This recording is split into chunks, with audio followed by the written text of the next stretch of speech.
Кошмарна трагедия, отиде си бивш играч на ЦСКА.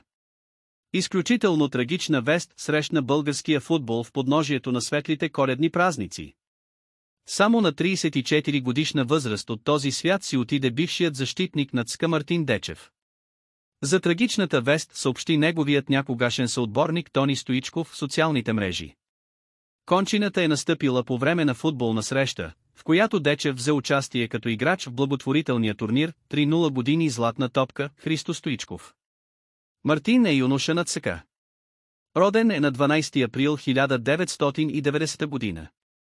През сезон 2009/1/0 започва да тренира с мъжете на ЦСКА, взиман е в групите, но не дебютира за тима, поради което е даден под наем в Локомотив Мездра през същия сезон.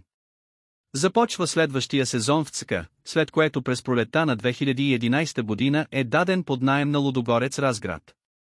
След още 2 сезона в ЦСКА преминава в Черно море Варна през лятото на 2012. През 2013 е в Монтана, а през 2014 е във Витоша Бистрица. През същата тази 2014 играе и за Оборище Панагюрище. През сезон 2015/16 е в Славия. За последно работи в дюш на любимия си ЦСКА.